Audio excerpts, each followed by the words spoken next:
That's closing bell on Wall Street, and now it's market domination overtime. We're giving you full coverage of all the moves to get you up to speed on the action from today's trade. Yahoo Finance's Jared Blikre joining us now with the latest market action. Jared. Thank you, Josh. It was a down day across the board in the majors. Small caps were actually positive today. We'll get to those in a second. Here we see the Dow off nearly 500 points, or about 1% to the downside. And you can see we checked in at 3 p.m. and we just sold off a bit from there. Not quite to the lows of the day, which came earlier in the session.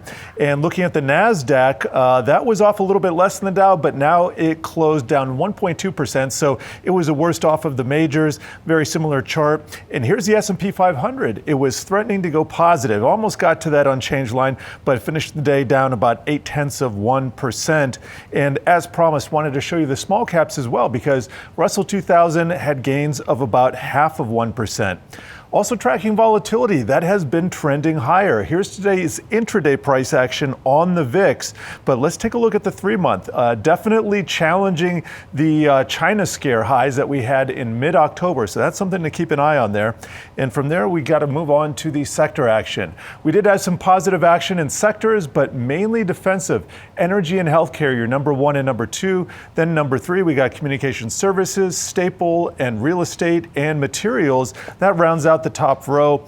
What did not work today? Consumer discretionary, that's an Amazon and Tesla story, and then tech. And we're going to take a look at the Nasdaq 100, see what's going on there. Sure enough, Amazon down 4.43%. Not seeing any of the Mag 7 in the green right now, and Nvidia down 2.81%. And if you're on 50-day moving average watch, as we said yesterday, the S&P 500 had closed below it, but the Nvidia and the semiconductor index, the Philly chip index, those had been above. Well, guess what? Today they closed below. So we do see some green in some of the smaller issues. If I put it on an equal weight basis, we can see Strategy up almost 6% in the upper left, Warner Brothers Discovery up 4%, Netflix up 3%. So the day was not without some winners here. And we also see that in the Dow. If you look to the right part where we see the non-mega caps, we did have a couple of winners here. Merck up almost 4%. And we also had a couple record highs. J&J up just 0.2%, but that was good for a record closing high. And Amgen as well. That was up 0.2% today. Do want to leave you with some green, but first we got to check in on tech real quickly. Here's a semiconductor. This is where a lot of the selling occurred today. We had WDC, that's Western Digital at the bottom, and Marvell and Micron, all three of those down about 5%. AMD down 4%. And looking into software, not great, but a little bit less bad. You do see some more green names and not as much dark red. Having said that, CrowdStrike down 3%. And I did promise I would leave you off on some green. So let's check out the pharmaceuticals. We got Merck up 4%, Roche up over 6%, Gilead over 2.5%, and Regeneron up about 3%.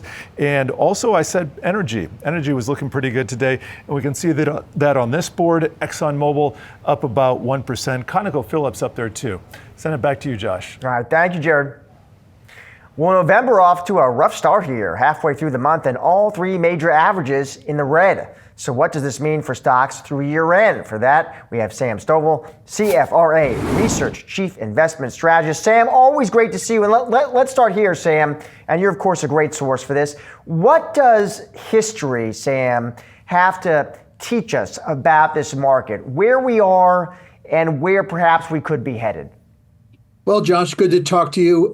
Basically, history says that what we are going through right now is pretty normal. We went through a 19% correction from February 19th through April 8th. We got back to break even on June 27th. Then history said we will probably advance over the next 4 months and gain anywhere from 10.5 to 11.5+%. And that's exactly what happened. Now we are in this digestion phase, if you will. And we had been going into November with a 6-month straight consecutive gains, monthly gains. And now with November down, people are wondering if that's all she wrote. But actually, it implies that you have a better chance of seeing a positive December because that 6-month record was snapped. Also, when you have a down November, you tend to have a stronger December, not only in terms of average price change, but also in the batting average or frequency of advance. So let me ask you, Sam. So not only you're, of course, a well-respected strategist, I know you also watch the charts. What are the levels you're watching for with the SPX? Well, because the average decline is about 9% in this digestion phase, I'm looking at 62.85 on the S&P 500. But just also there are a variety of other support levels that one could consider, as well as Fibonacci retracement levels. So I think that this decline overall will not exceed 10%. While we have had about 2/3 of these digestion phases since World War II be pullbacks, 5 to 10% declines, 1/3 being corrections, none was a new bear market. So obviously not a guarantee, but it's a reassuring stat that we're probably not going to be slipping into anything more than maybe a mild correction. All right, so we talk history, we talk technical, Sam. Why don't you take on another issue, which is that jobs report? It's on deck. What do you expect there, Sam, and how would you expect the market to respond? Well, I think there are two bits of information that the market is looking for. Tomorrow's Nvidia results, which our analyst Angelo Zeno has some pretty high hopes with. But since you asked the question about employment, I think that analysts would be happy to see a softer jobs picture, but not one that spells recession. I think what investors are hoping for is that the Fed will put the cut back on the table for December, which we think they will do. And also, we've got two cuts penciled in for 2026, one in each of the two halves. So unlike the dot plots that say we'll probably only get one cut, we think we're going to end up getting two cuts next year because of the concern about the softening labor market. But Sam, so you're banking on a cut next month. It's interesting, though, Sam, because you listen to some of our central bankers, and they still are emphasizing inflation. We're above target. I'm just curious, let's say you didn't get the cut next month. How do you think markets might react to that? Well, I think they're already reacting to that possibility. And if you look to the Fed Watch indicator that now with it being down below 50%, that there's a, pretty much baked in that they might not cut in December. So I think that the Fed is simply reminding us that they are data dependent. And right now, ain't no data, at least until Thursday. So once we get the September employment data, then we'll be getting the October data, then getting back on schedule. Also getting Q3 GDP data. So we have a lot of catching up to do in terms of reading of the economic data points. You mentioned this, Sam. I want to loop back on it, though. That Nvidia earnings report, now that's scheduled tomorrow after the close, the face of the AI trade. How important, Sam, is this print for the market? I think it's very important because it is the leader of the pack. And if the leader of the pack stumbles, then in a sense, the other members will trip over it. Well, our analyst Angelo Zeno thinks that we're going to be seeing Nvidia beat the October quarter consensus numbers by at least $1 billion. And he sees $55.8 billion revenues with earnings at 129 versus the street's 125. He thinks that we'll hear a very positive tone from CEO Huang, as well as comments about hyperscalers and the $500 billion backlog. And then I think he's going to give us pretty good guidance for the January quarter with at least $61 billion in revenues and $1.42 in earnings. So expectations, the bar is set relatively high, but we think Nvidia will eclipse it. These broader concerns, Sam, about AI valuations, I'm just curious as a longtime market watcher or strategist, how are you thinking about that? I mean, do you look at these valuations, Sam? Do they look stretched, extreme, bubble? What do you think? Well, they do look stretched. Ben, when you're looking at 2025 estimates, we're at more than PE of 30. And it's not as bad as the early 2000s when tech was trading at a 60 multiple. So when we look to 2027 earnings, now we're looking at a PE that's around 18 and change. So I think that makes a lot of investors feel a little better about that. But if you compare the technology forward PE versus its 20-year average, We were trading at a 73% premium. Now we're at about a 58% premium. That's still high. And if you even shorten the look back to 5 years, because that's as far back as AI really has been dominating the market, we're still looking at a mid-teens overvaluation. So, I think that a digestion of gains is certainly warranted, and it will be healthy. Sam, always great to see you. Thank you. My pleasure, Josh. Panera is looking to turn around its business and reimagine its operating model. Yahoo Finance's Brooke DePalma joins us now with the details. Brooke. Josh, I had a chance to catch up with Panera Brand's CEO, Paul Carbone, ahead of this announcement. Essentially, they're calling this Rise. They want to refresh the menu. They want to ignite value. They say they want to serve our guests with excellence, and they ultimately want to expand their network. But there are a few key issues that Panera really needs to get ahead. When I talked to him, I said, we're in this environment right now where the consumer is not even doing well. And he said that he's not even too worried about that because Panera Brands has seen a death by 1,000 cuts. And there are things that he's more focused on that they need to fix, like on your screen. They said that they shrunk their portion sizes in some places. Their average salad was about 5 ingredients. Others were 8. They also said they took out massive amounts of labor from their locations, and now they want to put that hospitality back into their cafes.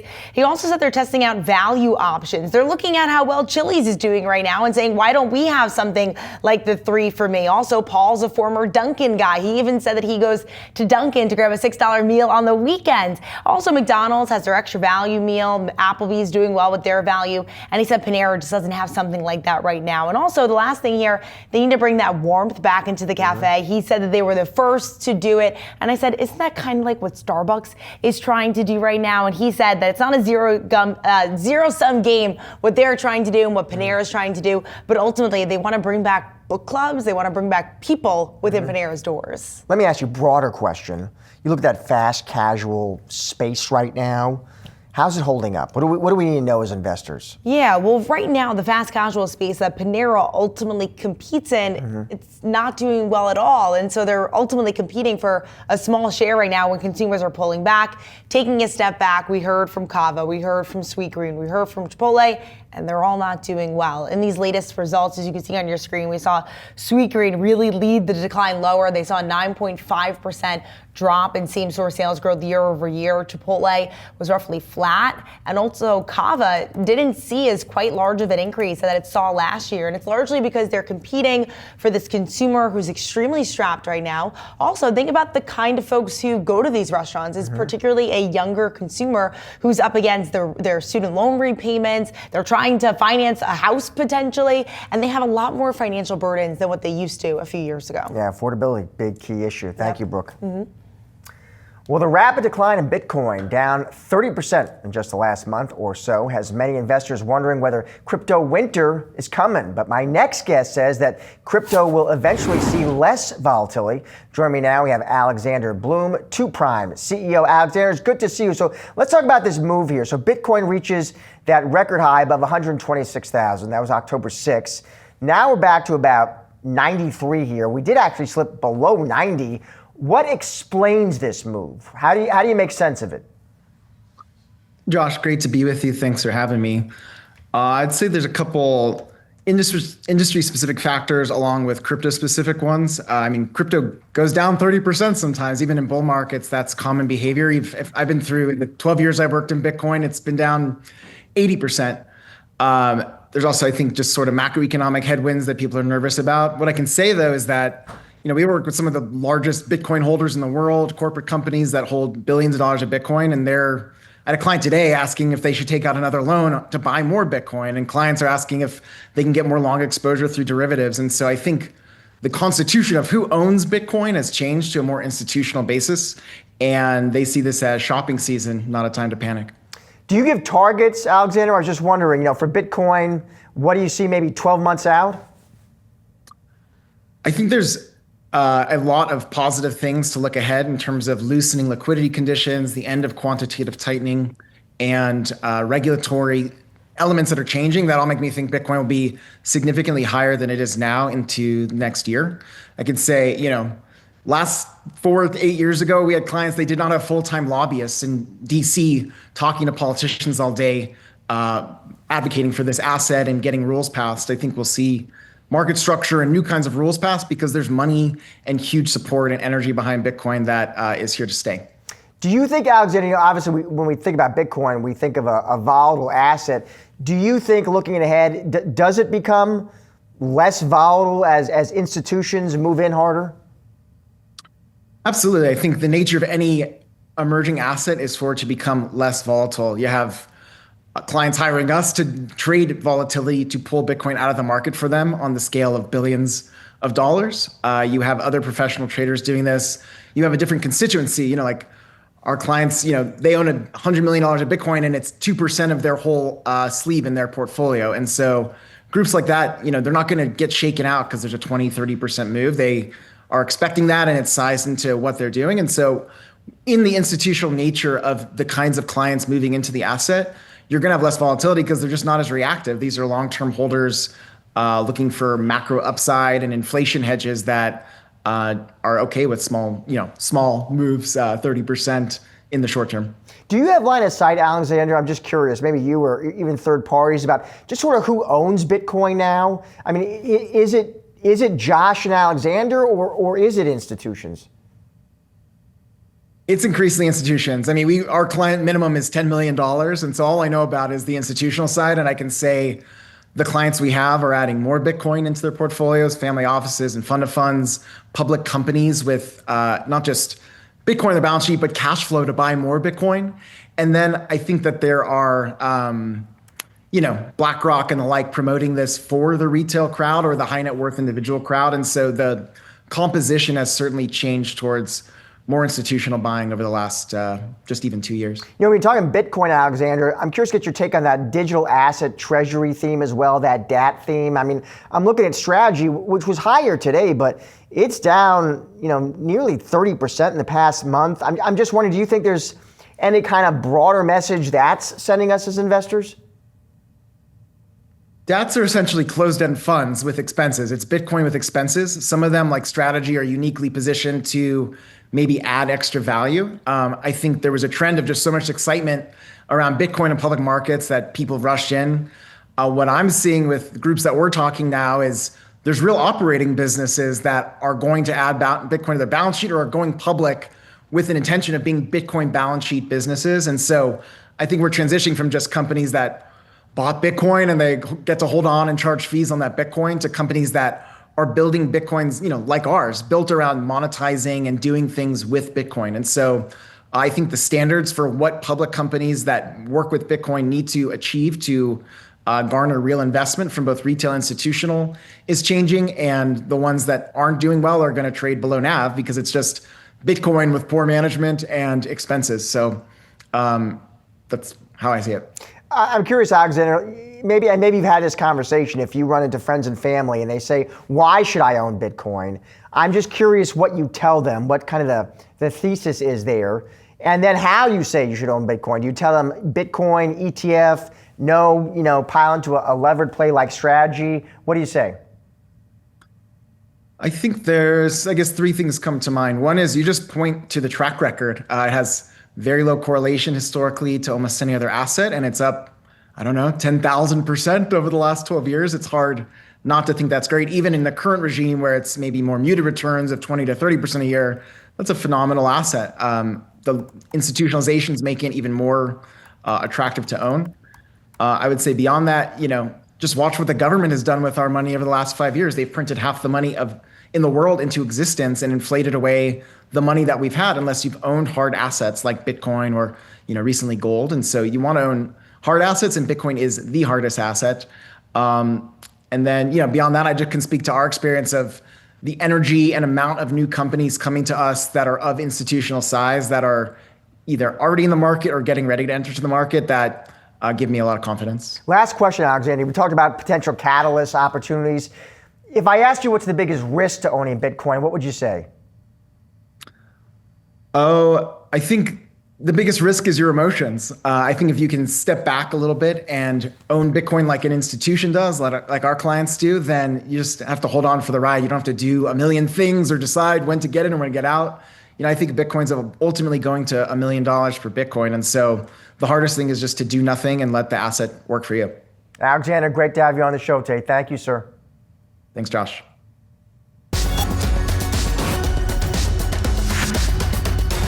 Time now for what to watch Wednesday, November 19th. Going to start off on the earnings front. More big box retail reports. They're coming in on Wednesday, including TJX, Lowe's, and Target. But all eyes, we know, they will be on Nvidia. The AI juggernaut is set to announce results for the third quarter on Wednesday after the market close. Investors will be paying particular attention to demand for its Blackwell Ultra AI chips and guidance, of course, for the fourth quarter. Taking a look at the Federal Reserve as well, the central bank is releasing the minutes from its October FOMC meeting on Wednesday. This readout will give investors further insight into how policymakers outline their views on the economy during a meeting that concluded with the Fed cutting interest rates for the second time this year. And finally, the Saudi Crown Prince will be at the U.S.-Saudi Arabia Investment Forum taking place in Washington, D.C. on Wednesday. According to Reuters, the event is expected to bring in CEOs from across the U.S. industries, including Chevron, Qualcomm, and Pfizer. Well, that's going to do it for today's Market Domination Overtime. Be sure to come back tomorrow at 3 p.m. Eastern for all of your coverage leading up to and after closing bell. But don't go anywhere. On the other side of the break, it's asking for a trend. And I've got you covered for the next half hour with the latest and greatest market-moving stories. Stay tuned.